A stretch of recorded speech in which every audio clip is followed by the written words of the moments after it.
Cześć! Dzisiaj przyjechałam do Sławikowa, żeby eksplorować ruiny tutejszego pałacyku. Pomyślałam, że będzie to całkiem fajna okazja, żeby troszeczkę urozmaicić sobie tegoroczną industriadę, bo mottem dzisiejszego dnia są właśnie pałacyki śląskiej magnaterii i naszych potentatów industrialnych. Przed chwilą w ogóle jak sobie chodziłam tam po ruinach, to spotkałam jakichś ludzi, którzy też sobie przyszli z aparatami. Bardzo się bali w ogóle tam chodzić. Musiałam im wytłumaczyć, że nie dość, że ja nie jestem duchem, to tak co do zasady to duchów tutaj nie ma. Tak to wygląda. O tych pejzażach Eichendorff pisał niesamowite wiersze. Sławików, dawniej Bergkirch, dawna nazwa, nie wiem czy już wspominałam czy nie, tak sobie ją doczytałam niedawno. I ruiny pałacyku, który tak de facto nigdy nie był nawet jakoś dobrze zbadany. Nie wiadomo tak do końca kiedy powstał. Jego powstanie datuje się na końcówkę XVIII wieku i wiadomo, że właśnie od końca XVIII do początku XIX wieku jego właścicielami byli Eichendorffowie. Później pałacyk zmieniał właścicieli. Styl eklektyczny, eklektyzm. No i wchodzimy tutaj prawdopodobnie w pozostałości po bramie. Straszne haszcze, ale się tutaj popsikałam antykleszczem. No, ładnie. Fauna, flora. Gdzie tu iść? Idę za głosami, bo to chyba głosy moich towarzyszy. Chociaż to urbex, więc tu nigdy nic nie wiadomo. Tak, chodzę sobie po lesie. I w końcu wyłaniają się ruiny. Niesamowity widok. Kurczę, taki wielki budynek, naprawdę tak totalnie zapomniany w lesie. W ogóle od bardzo dawna zapomniany, naprawdę. No, nikt się tym budynkiem jakoś bardziej nie zainteresował. Od lat. Znaczy właściwie takim gwoździem do trumny tutaj w jego egzystencji był oczywiście kontakt z Armią Czerwoną.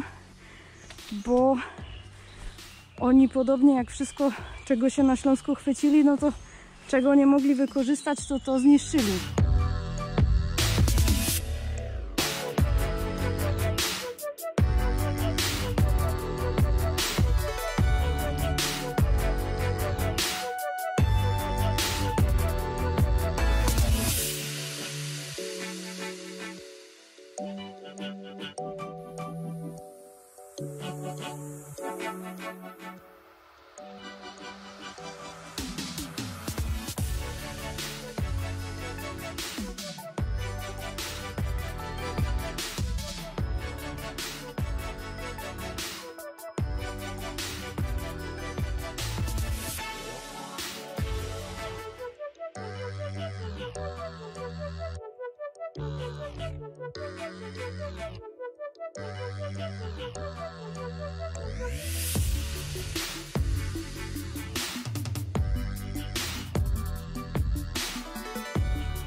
Dzwony kościelne.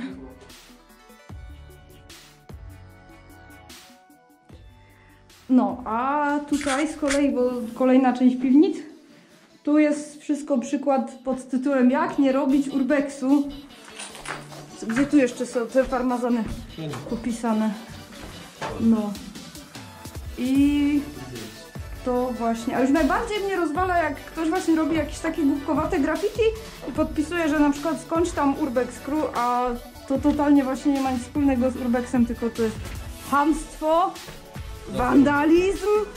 Nie, ale naprawdę strasznie słaby motyw. To po co chodzić do takich kurde obiektów, jak się je chce dewastować? Patrzmy na te plany. No, proszę. Marmur, nie? No, Nie, to chyba nie. Nie, ja mam marmur, no. Ale patrzcie, marmurowa kolumna i po prostu jakimiś głupotami popisana, no to naprawdę Marmur to powinno być karane, nie wiem, wytarzaniem w smole. Chyba rama z jakiegoś obrazu, tak mi się wydaje.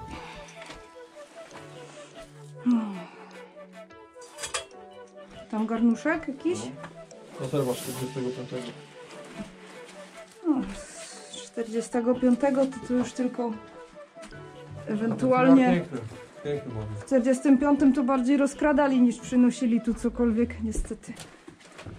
Patrz te sklepienie, jakie to jest piękne. Jest niesamowite po prostu i tutaj się też widzę, że uchowało bardziej. A czy oczywiście są wyskrobane jakieś mądrości. Akurat sprayu nie mieli. Chociaż sobie jakimś gwoździem czy czymś poskrobali. Ale ja jestem ciekawa, czy ci ludzie mają świadomość, po czym oni w ogóle skrobią. Nie, właśnie nie. Jeżeli ktoś robi coś takiego, to znaczy, że intelektem nie grzeszy, także. Dokładnie.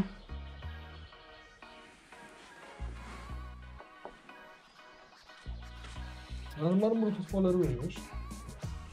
No, tylko...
Koniec tych przygód na dzisiaj.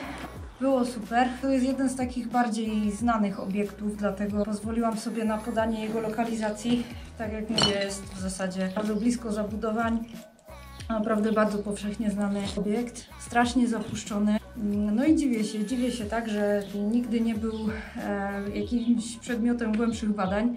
Mnie dużo ludzi się pytało, czy nie bałam się duchów, czy nie boję się duchów w takich opuszczonych miejscach. Natomiast nie, są mi one całkowicie obojętne, z wyjątkiem paru miejsc, w których po prostu czułam się nieswojo, no ale i tak poszłam.